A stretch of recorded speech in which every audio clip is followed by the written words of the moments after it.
paramount chief. Beka se bibi ya paramount a. Asia kire se ono na chi bibi bia ni wo bio.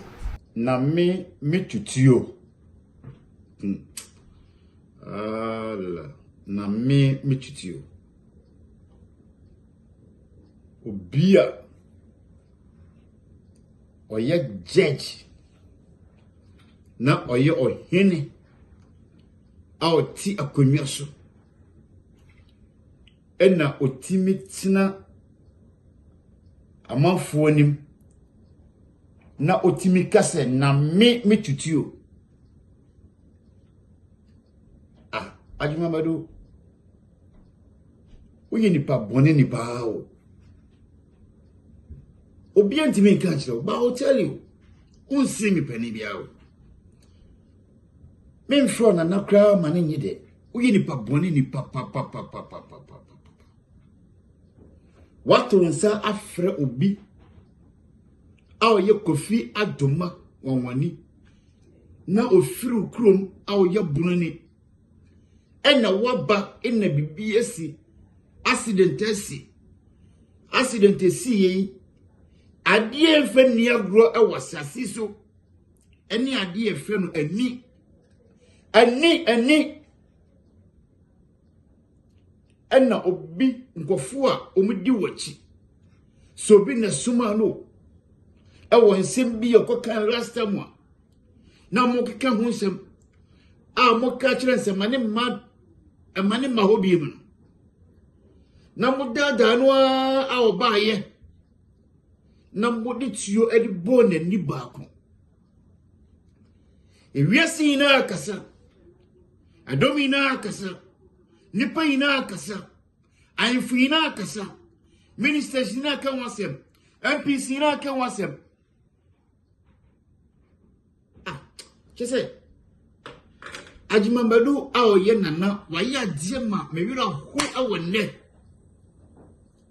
no watimi efre edom no watimi bio wosi aduasansie sesei no watimi akase na meme tutio yerim se won tutio ba program ni o program ana obaba ma won minyam obaba ye adwumade ma wo ana bibiesi anti ankesabi oba nipa ya badwema awo nyansa agani tirim awo so yo hene awo tie konwa so ayo hene papa you better kira because that's a crazy and sesesi o hia o tie konwa so no watu nsafre Kofi Adoma so mayo program a ana wapira untimi for phone and friend untimi for phone emi sena simbia na manfo kan ya obufu ye no ana o kire se unfair receipt and family. Who are you? We your wo and now your kwan Ajimabaru. Who dare you? Send ye ya wo ye bonia na manfo kan na wo yan krema bi enni bi emponchin bi am ni dia tamni adenti ana. I will tell you. You can't be a bad man, or you bad man. Mina mi kachiro. You can't be a nipa bonini ya. Mime pontu state say we nipa bonini, eso be a wasasi weso. Aso Kofi Adoma, ayirisu, ani yura ho, abusiye esu, adamfo ayura ho, onfa ho, u program sunti no ba mani abrepa. Se wo mani bi. O fasi se BBC awo baby ho BBC awo fasi bi ho a wa bi fi obo ho ni sajima badu obo ho ni sa beti nkesen Kofi Adoma de on fa ho yes bia no on fa ho because ayobi busioni na ye krans no oyobi papa oyobi nuo oyobi kuno oyobi wofa obi en Kofi Adoma ebo amanfo. Who dare you? Ajimambadu. Ena mutia konwa so no nyame ma mutumbia munya position bi na momo tititi so a na mudi nsamfo kire nkofo na utimi bie wano na uti baby kase na me tutio ontutio ba semne si okrom ontutio una to nsafre no ana me ka no mesimi kase wie ya enkokoma bi ebeba abonten aba suso nsem no no bi biara unnim na asem na si no anya wa yero a baba be ka sombane no onyame mfa ncha woda mine mi ka kiro onyame mfa ncha woda brofo ni papa na wambru ni amenim no aya fara ajimabadu a otie konwa so a ani entimpo na still otie konwa no so no muntimuntu no edi enti nipa na nkese so bedie kodwa ne kura no wo Germany waton sade manua nipa no wanom sa wantimi ama Ghana amadi adwa wawie konwa na tena so odi nro atwa ne wahia odi bone atwa ne wahia no te konwa ne so. Who dare you? How dare you? Who are you? We are judge.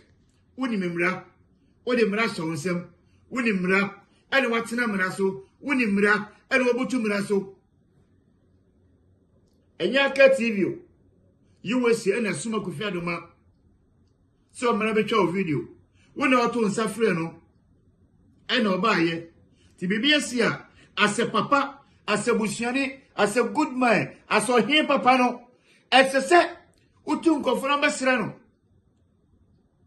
now statuses kana omo pebi no oni bi kra pekakra fama ho pebi so now to now o challenge say monka baby a fair receipt famra ade okowo mat no koto ade okowo mat na koto ade na man fon so ti baby am so the prester and na ode afam nani say wa jimi abodem ti no or the prester we fam nani Sento wada afina Kofi Adoma asem akama kuma ashime abruma gine mti asiaso yasi yasumi nyame babu si donyanku se wankasa ho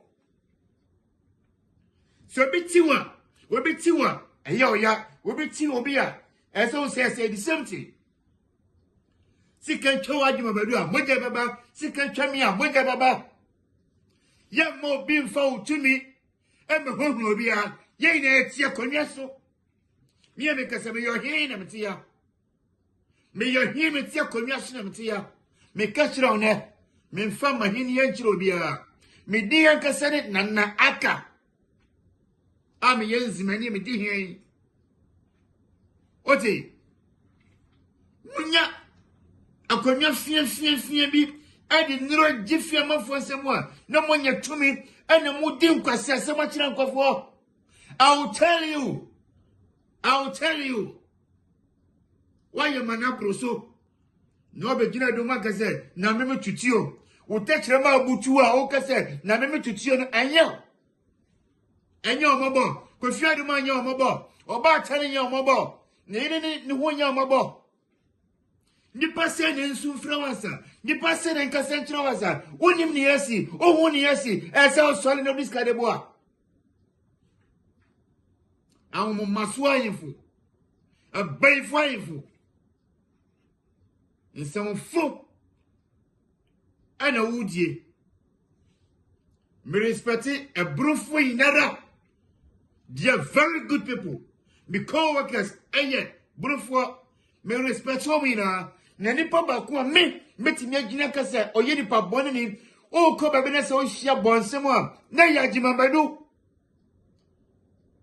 o fero wo se oye ohin na o fero wo se oye ohin papa se asante hire o fero wo se na konwa no esu se kumase konwa. Who dare you? Yanko tie video a etuaso yanka se bebre agimabadu nipa bone ni Na mentia tutuo. Last week, and another Dormaahene back a can sema a fabric of him. Ye ba kan nyina nya nokre. Enu time says senka bi. Some of them some no be kind, very distasteful commenter, and yes, and free obi or that domain enum bada. Da bia abonofo be ya bibi eni monya baba ho no. Ne ba bibi ya be den. Ababa kan ho. Ninsem ba ko kan se bibia brako fi go through no, enye nokre, ni nyina e propaganda. E propaganda. Ne ba yo. Ye ba kan nyina nya nokre. You see this is very disheartening to listen to, especially coming from Obi like Dormaahene, you know, with all things considered. Because if send a break of you go through Nina propaganda there, none a whole lot of people are very smart has to come together to make this propaganda not actually happen. Propaganda. One of those people bear break of Finankasa, and so I propaganda agenda eba besetino, and some says you be shoot to me woman I eba affect my life till I die. Second person beba be break of firi, and I'm saying an abne to bo ni she then a brabo yenti. And so team convince you on when you couldn't say there be propaganda be babe koso. Until no kwa na you shoot to nim. What I say? 1 minute and maho, 1 minute say or your mammy, 1 minute so your jere, 1 minute say break of fifre busium. Until I send an abne to basso and also tears, yes, sir. Nothing they cost you to Nikun because say, ye the babe set propaganda. Propaganda. Obviously, me make a propaganda no because the minute she de me time oye. Na person wasting me am time. Ne wo show me videos once over time unti no. E se nyan to base na be chirem. Say you know propaganda ni be si no. Na me so me wo ho. Se na be ya ba be chirem a chiro say ni na course. E na nya ya me ensan ko a na Dormaahene so ka ho. Odu so tumfu achinchim na dwene te se kashire. E na afi de waka kire ne se me pese me ya ade bi. Nti na se wo no wo ni Kofi Adoma nya conversation. Se na be ya Kofi Adoma be ba Dormaahene na afi de festival be koso. Na afi de ye shoot no wananim. Yeah, Otumfo is that powerful. And then Dormaahene nko Ibrahim Mahama kwaku atene obi odi ni sika aboa Kofi up to this point bia no. Sankofo no so ye so Otumfo ne omu nyina kasa. Se asem ni siwi a, e so omu nyina akọ no mu donate sika de ma Kofi e free say you know, omu nyina nim ne omu de omu sika beye. Propaganda. Ye ba kan nyina nya nokre. And amanfo mabu omu din anya omu nko but also amanfo etena se put this whole festival together. Because without the festival, no, there won't be any shooting. And without any shooting, no, there won't be any propaganda. And wait, that is you, Nana. Because if says also this whole thing to break with your propaganda, yeah, Nani Nana, and you kwanso propaganda, no, Nani also can. You actually started it because without who were fashion, no one would have come there, and then no one would have gotten shot in the face. And if says Otumfo, and Atna Manshia, Ashisha say Juma way, ama manfu amaki kan yina Nani Otumfo just a very powerful ankasa or adwena ye de twere Bible ni bi because in this whole propaganda circle no nipa no Otumfo no propaganda ni de atia no say nipa no so ka propaganda ni ho bi. Does that make sense? Propaganda. Ye ba kan nyina nya nokre. So to recap no, if say na Dormaahene say ni ato bra Kofi propaganda dia nani say na Otumfo team da bra Kofi sam opeso good Dormaahene Nanim ase e wo no ankasa na fasha ase di bra Kofi nti ase so okọ ho a ye betutu abonani and then bra Kofi so ti ase and to make this happen no Otumfo na ankasa besen areche out no Dormaahene se na be ya na Dormaahene no mom na be frɛ Kofi Adoma se na be ya Kofi Adoma betimi akɔkɔtwa fasha no di se bra Kofi kɔ afasha no na se tutu no bonani wi a na watena se na watwen bosome ansa na wa managere aba be ye video wa kyerɛ manfo se bra Kofi kɔ Dormaahene festival no abusia ya tutu aboni kunani na se bra Kofi yire yesa video ni wi a na ni Otumfo na nkasa wase akwa convince abonofo dedefo na omo from ho bloggers no ya na wa ba be convince omo so omo mra ma medi bra Kofi yire atem na so omo di bra Kofi yire atem drew some level bi a na ne magra he baba na wa ba be kyerɛkyerɛm because a fashion for this propaganda to work no mema ono so awo hobi na afi ye de bra Kofi akwa hospital wo Doma Brekum Accra Dubai and nam so obi ani hwi yenti propaganda. Ye ba kan nyina nya nokre. Na fere ya de ne kokɔ hospital we nyina na asɛm no akwakodru Ibrahim Mahama kwaku aten ni amanfo a ɔma show support nyina anim se na be ya ɔmo betim de ɔmo sika over $150,000 de aba because say you know obi anim ne yes odi ne sika ye and the biggest of them all to actually make this propaganda happen no se na Otumfo timi dada Dormaahene se onya afahye se na be ya ne maka nyina no ebetimi asisi so pepepe propaganda. Ye ba kan nyina nya nokre. Ti na Dormaahene me pa ache wo ni die kwan so a still na propaganda because if say propaganda Nani Kofi Adoma is a very powerful person in Ghana, even more powerful than Dormaahene Nankasa. Why am I saying that? Because if this is the whole Ghana, Asante Fodo do a Ghana nyine, Otumfo ntimi anhwehwem enyobia. Some konkofa bununi baako a obi anim so ye bununi. Kofi Adoma nwanwani na memfa ne nkodoma ma de we nkonkoto no. Na owie a matim de na set agenda e de agudoma ahene anim ase. Wei propaganda. Because if that is the case, Yanani Kofi Adoma is a very powerful man in Ghana because apparently he is the only one to pull this propaganda off. Now let's take this a step further. Neti Dormaahene say a propaganda and say according to no. Anytime be a bonofo be DBN 9 biano, no beat the bonnet and a negative story about attach it. Now if they say now cover at the power of my so. There be a bonofo be and the Monyamba never did be a Now this time, yes, in say about one thing so tumfu to galam say, and no tumfu ni menshi and impening for honino, or Martinasi I should shut this agenda we sing. Send a bayo on the brack of your same way, propaganda, back of vow tumfu galam say a word to this. Number Ghana have the BBS, you're right, galam say walk into the maker. You want me to Cassiabi or Sada Moanano. Oh, yeah, galam say, yeah. Let's put aside this ridiculous propaganda angle on our side. Now you break it down in another Dormaahene a kind. Oh, yeah, galam say, one another Dormaahene Nkasa Yemunu or say Otumfu to galam say. Now the fourth estate add the article about HRS. There is a link between that galam say no any menshia. Hence a Otumfu ne. Oh, yeah, galam say, never some activity. Eh, mama for no. One in Ghana, needing about the bar, go for Betty. Never you and another come from I remember what and I'm a pneumonia now on the arm. And I'm actually June 2nd, 2023. Company B, Baba Friend Bodukai Holdings. Okoye prospecting licenses. So Okoye or prospecting a year gold our Western region over. Now Okoye Yeno, but Monsieur so Odumase. But the man applying about the man. But the man, no, nipa bi by there, but Guma by there. By galam say. Sandy Pana by the man, to some young man, I'm pursuing nobody amam. Okay, I want you. By a galam say, I'm a Joy FM. The very big 4 first hit. Matching patron. Ah, concession, the end. Concession, no, the body, no. But the kind of nipa ever there. Mama Dia Bonsu. Not what to my Jeep man. A sandy patron lawyer. Near Sokahon, Julia, Amma, Agapa, Amani. Not just an echo feel, my chef. You know what kind from an article at the 4 First State Post 2 year. Title of that article. Full details, illegal mining spree on Menshia-linked concession. Do you know what Nana Dormaahene conveniently left out of that article? No, me was that same article no ha. Yen kind article no. Article in here, yen ko party Nana Dormaahene kind no. Ewo hefa. Who owns Bodukwan Holding? Incorporation records from the Office of the Registrar of Companies show that Bodukwan Holding is closely linked to Menshia Palace. The company's beneficial owner, Nana Dia Bonsu, serves as a co-director alongside Mujib Rahman Ahmed, a lawyer for Menshia Palace, and Julia Ama Edrapa Amanin, widely known as Lady Julia, the wife of the Asantehene. Those names na mabubono, omo NASU omudinda companies in so, omo call registrar of companies hono. Na yen skipunko baby and another Dormaahene mfanka na asem no. Baby at the 4th estate reaching out to a man for na omo war, kind of omudinda company no so no. When contacted, Mujib Rahman Ahmed, ono na lawyer for Menshia no, denied any involvement in illegal mining. He insisted that Bodukwan Holding had not begun operations at its site near Bibiani, let alone engaged in mining.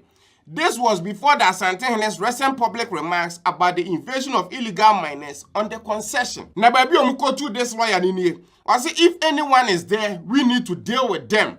Mr. Rahman told the 4th estate, we have no knowledge of any such activity. If someone is mining in our name, it is wrong. We are not aware of it. This is from the lawyer from Menshia, at least on statement. No. Nana Dormaahene mfanka na asem no because eno in favor some person kan ho. And even before this 4th estate article ne kura no, na ono anka se otumfo aba beka say amanfo bi me to galamsey omukura didi ewuro no ne concession articles na are there. Now here is the crazy part. Timeline eyade ehia. Date yade BSc no ehia ankasa. The fourth estate article Nana Dormaahene edi making a point no. Omu post to sa article no on 6 March 2025. Otumfo no ankasa ba abonten beka say illegal miners edidi ewuro no ne concession mu no. That date no was 14 February 2025. Kofi Adoma ngwani ye shoot no wananim no. Eno no happen on 20th December 2024. Ena bra Kofi yire na na abene turuba ne first video ba be ye de kira manfo say say na atu ni kunu odoma no. Oye sa video no 18th January 2025. He was shot in the face. Inti na Dormaahene see the whole bra Kofi ten propaganda. And yes, and Kasadi nisi, which in this case, ni so tumfu to galamsey. And sana dede no amade babe propaganda no. Say you should to black of you and a name, na according to you, enya no kurano. And no mo aba cover the fact so tumfu to galamsey so. But how dear Debbie, propaganda ni di kan happen. And sana the crocodile obabe home propaganda dia cover so. And sana no kurampu kuresi. In which word na sadi always make sense? Propaganda. Yeah, that can mean no kure. Nye scary ni say. Nana Dormaahene high court judge. Our judge a manfo nsem based on facts and evidence. But when it comes to this specific case here, according to him, na propaganda. No kure bi anim. Propaganda. Yeah, that can mean no kure. Now let's indulge him for a second. Even if said this whole thing according to Dormaahene no, enye no kure propaganda upon various evidences, videos hold on in the kika ho. Even if say enye no kure based on evidence and facts at hand no, esenka word team who say even if the same point na me angle be kwa nsem no insisi so at least based on timeline na available. Propaganda. Yeah, that can mean no kure. Now the reason why I'm doing say na Dormaahene ne mpanimfo anya to boase antena and research this specific story and say one enyo madwuma. Second, dedefo na omugu net so according to them omu defend Dormaahene ka Dormaahene asem man no from on the bloggers no. I'm thinking so omumu bi and send this story the man na Dormaahene. Those people no, they have no idea what they are doing. Sankofo no muni man atem didie. Nti se sankofo we bi send wo himpo te se na Dormaahene bibi na se wo act on it. Se na be ye babontia e bi amanfo be de asante hene top and na se rise na cover this Kofi Adoma story and apa. And the crazy part to be is otu for na kasakra na di na asem ba be kan ye dada. So if say obana say oba be kan like it's a new expose type of thing. You see na Dormaahene ba yo ba be kan ye when everything was said and done. Onumom ni edi na tem not otumfo. Nti sa dedefo na Dormaahene dwin say omumomu bua no. Sankofo na epe nanim gu ase. Sankofo na epe na hwe ase. Because none of them knows what they are doing. When it comes to PR work, when it comes to being an assistant to Krana, Charlie, what are you the next point you make here? So no Dormaahene on tutu. Na sa wo, but the way you have said that I'm saying, and until the piano, then says how do you know back up or the animguasi oba. One didn't remember sacrifice like number 20 to me. Namentia tutu. And after he said that to a room full of a handful, any penny for no, you could hear say a man for a bomb in some. A man for being more sorry. Namentia tutu.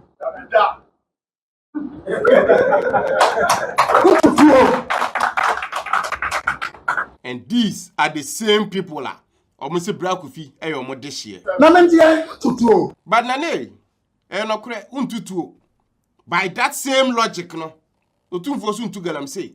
So why are you talking about him? By that same logic no, wo Dormaahene so wonye newscaster, wonye journalist. Nti di enti a woken kan galamsey article a kira manfo. By that same logic no.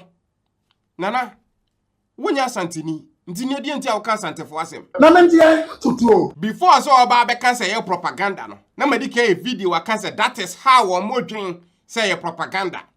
But to hear it actually come out from the mouth of Dormaahene no. Eho ena mete sampani info ba o mo say esuno kura ena so potokura ena esuno kura kronkron no. Sa time na mete sa benasi yie pa. Propaganda. Ye ba kan nyina nya no kre. Asema na na kan na kire say ne bra Kofi kombia no. Onfa ho. Ya obi abra Kofi na mu no. Enya na sem. Na na kasa mu no. Asa obi asebe onwi nipa ho. Ya wo obi fam bia no. Onke. Na na kasa mu no. Anchere sebi oyo obi a owo ma. Na na kasa mu no.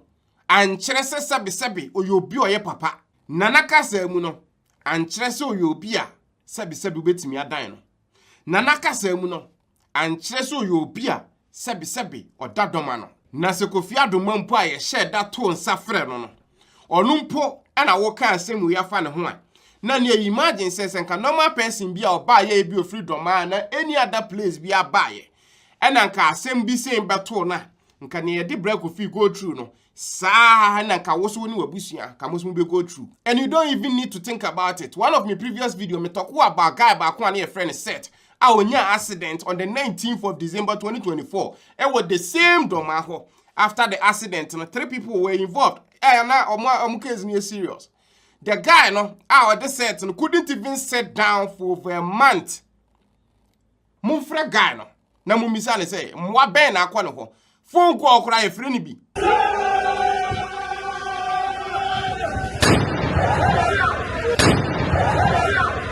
Bra Kofi wa press conference na se kan say contractor ni gusu yi kwan en kan wo dan nti na opɛ bia obetimi aka na da e ba hia to no ɛkɔ ɛna bɛhu sɛ tuo za afi ni die huo ni nyina yɛ aduane baako. Bra Kofi go through an unimaginable pain and trauma.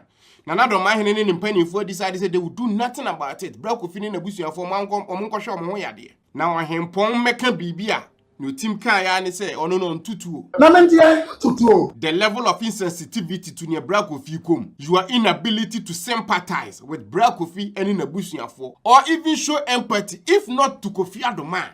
At least to be a free bona asematono ewo wu krom ewo wa himfie because after all no wona aye bona hemfo bona House of Chiefs wona oye mo president nanka wanya bibia ma wa ase a ye bone kro no aboa akokɔ one ne mmako adidie na se ne mma no ba akoto amena mu a ni aboa akokɔ ne beye bi obetimi yi ne ba afiri amena num no obetena ho na waye onko because se ne mma ne dɔso nti ne ba ako ato amena mu a foforo wo ho Debi ni aboa akokɔ ɔyɛ no no nti sɛ ye nipa ye ntimi nyɛ sa ma ye ho a how sad is that? Na mentie tutuo. And you know the crazy thing yes bono hema na baako ababe audio bi a or talk about the fact say ni akoso no entwa yie oka no akofa be ka bunufo nyina so nye bunufo nyina ne be yoye metie audio no there was one part bi na hema ne talk about the fact say before cross na Dormaahene ba be kasa no mpanimfo te say na bafo I'm thinking say Dormaahene nkranza hene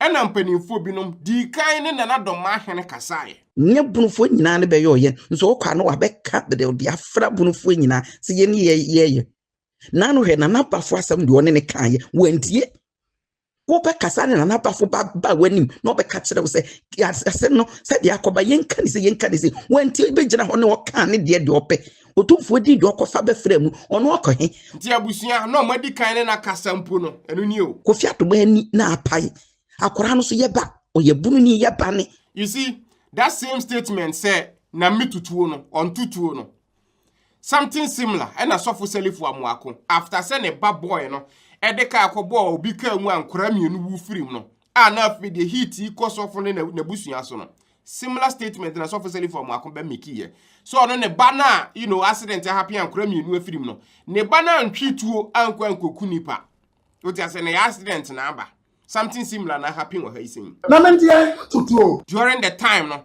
sofo selifu amuako ye didi na time style bi. But when it comes to Dormaahene, untimi carry or your hene. Brother na Dormaahene kasano. Or senior to Bra Kofi nyina no kure bi any propaganda. The anytime abonofo be ade bi nice beautiful biano. Na afraid ye amanfo apebibi e de ba be bata saa de no. Da bia abonofo be ya bibi e ni monya baba ho no. Na ba bibi ya be de. Abata ho. Now let's break that down. What Ghana or even we are say negative stories excel more than positive stories. That is the fact of life. It's that phenomenon is not exclusive to Dormaahene and Abonofo nko. Esi wo baabia. Nti so ye bibi na say positive said den, na say negative ba ko pe ba befra. Na one find a better way to resolve that negative na ba befra na. Abusia that will be the story a better trend. That is life. Because for example, Dormaahene Festival, everything considered, is one of the most beautiful festivals Abusia wa Ghana. It was a very nice and a successful event. With few little problems. One of the biggest problems being say you shoot to Bra Kofi e won enim.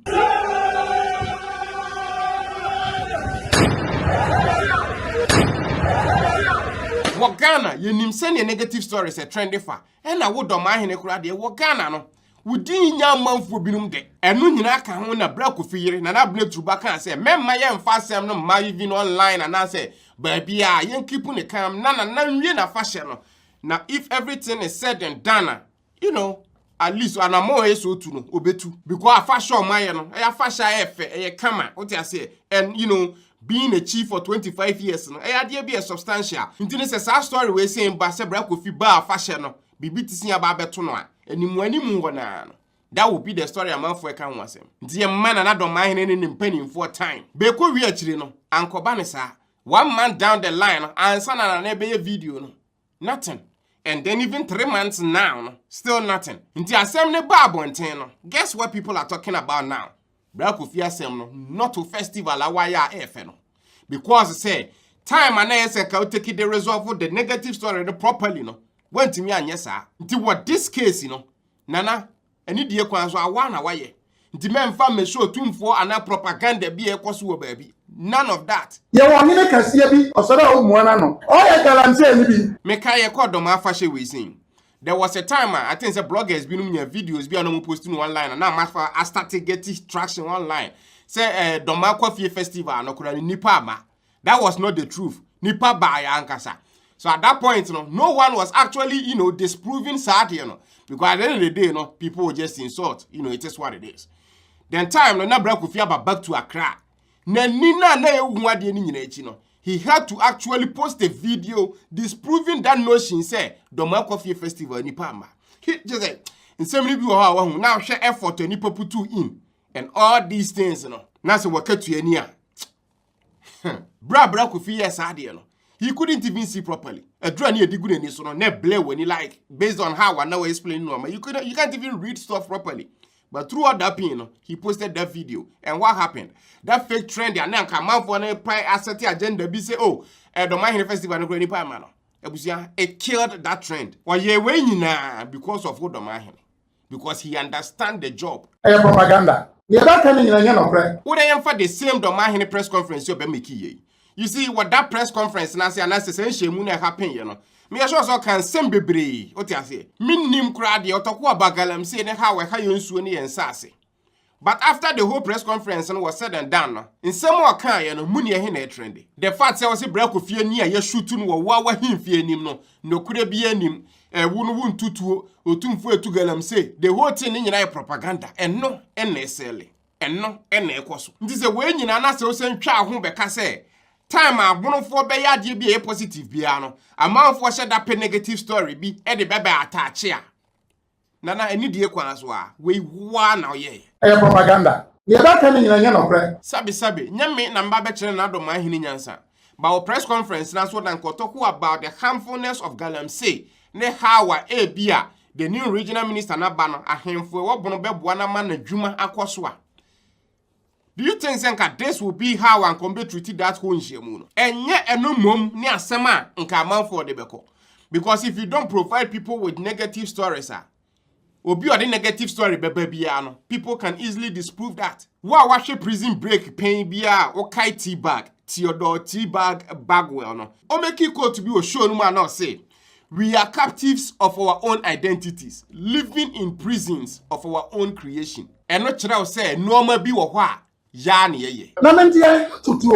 little bit of a tangent. Prior to this Nana Dormaahene in the press conference na video bi ababonten a otumfo e kasa se fear prehene nchra hene ne ahemfu binu wo ho a this year your baby page to the position of Dormaahene. Nana Dormaahene ka ho asem de otumfo se so tim yesa fear prehene ne omo keka ho ni bia na konwa wote so as Bono Regional House of Chief President no ono kro beso le afiri so o kan fear pre fo be benjira fo me de otumfo asante na otimi yesa nipa we manhene abra menha na se da fa wa mesore makonwa na Bono fo be de ma. You see, I bring this up because me a concerned citizen of Bono. Time and another Dormaahene de otumfo that way no amanfo afa sasem no eno muti gina so e di Bono fo atem. You see what Bono no wahu ye wa ahemfo akese ahemafo mpanimfo esikafo adefo nimdiafo omufiri Bono sa amanfo no binom edi atem no abusua omudi abonofo nyina atem. Not just specific to nipa e bia wakoka asem a bia sa asem ne ho ahinti na nipa ne reba bi di atem ba so di atem na odi mpanimfo wo bunu nyina atem de nti ese basa. You see, me personally, no, I'm not a fan of say we video say purposefully no di mpanimfo atem. That's part of the reason why a channel we saying so you will never see that, because to me it's not necessary. Mpanimfo a yesu omanamo no nye sa no mo ye no nti ne di nti ese me mo me ba ye nsa obi o wa ne de no metenase, that is that person no. But me personally no, me that is not my policy. What you say? Be no nkyere say wo ba be ka asem bi na enye nokore anase bibi nto ye a abusia ye nka ho asem ye beka ho asem ankasa nokore no ye beka ne pepepe ama manfo we say sei ni nete e na nokore in this ne say ne na Dormaahene ye no enya ahemfo wo bunu nyina na supporto e na nya even ni kuro ma Dormaafo nyina na di nachi. What you say? You will wiase enti ma say 100% of people any john there be that. Nti se sabi na Dormaahene beka bibi na nko obi square abusia that no is specific to Nana Dormaahene enya abunofo nyina. Ena se wa study otumfo a wa ye ne ho action man se ne hene a omo wona se bi kokosisi normal people a omo wa saa e bi abono no so oba bi na so mutwi nipa ni di wa asase ho kora na obehu ane se ekoso 1 2 na wa frɛ hene na watu na de so yehu se hene bi ye galamsey wa Asante region ba bi na wa frɛ saa hene koro no na watu na de so se wo ka se ontimi nye bibi a na waye. Yesi ontimi nsi nkranza hene wasi. Yesi asumenya hene ontimi nsi wasi. Brekum hene ye yesi ontimi ma obaye. Nkranza hema ye yesi ontimi ma obaye. Ade a wo beka kire ne se ontimi nye no. Saa de no no ye. Eno kura no dika ye ne first. Wote ase. Nti se ye na ontimi nye we ya ye di hu agora otumfo beje bunu asase ni nyina. Because before no not once na beka se bunu ne asase. Eno ne ye history. Right now we care about now. Before now until say bunu ni Asante ni eko menteme ho ase de wo ho, but not to this level. Enne hwe ne ekoso a asefem na ye me ya ba ko ne say Mr. Abiam kwa ahemfo mpanimfo akese we ho Nana Dormaahene ko ho say o nana se ni pese asumdwe ba nana se o me nka hwe biem kwatechi man hene ho ko otumfo ho omu nyina ate ase asumdwe mra. And then Mr. Abiam fair press conference a fade ye or the two dra from amount from all the sides bobai can say okay or mpanimfo we no nyina kasa o mate ase say obi a wodi obi atembia no obi anyai na ho hia biem. After that press conference a whole lot of people stopped. And need 2 months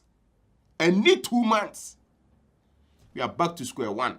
1 step forward, 2 steps back. Na mentia tutu. Ni ato bra Kofi no onu ankasa kan say we on we shema ne worst enemy. Na da o te say ni onu no go through nyina no ne ya wo namu ne asi nyina no. Na Dormaahene from onu ananum say propaganda na no kure bi anim no. You can imagine how he felt. Propaganda. If that came from any other person, to some extent, because Sankrofwe, majority of them kasa. But this came from Nana Dormaahene or Tna man for Semso, when you chrome. And not just that, Sainti Ghana for being Masem as a high court judge. The final question is say, same way saying, Nana Dormaahene involved in any way, and I can be a new chrome manipi. And a tour no nanka asem na ba beturu nanim. Or even better yet, ka asem no I end up on the courtroom. Nko be gina so aka say propaganda na. Yemfa video ni nsia.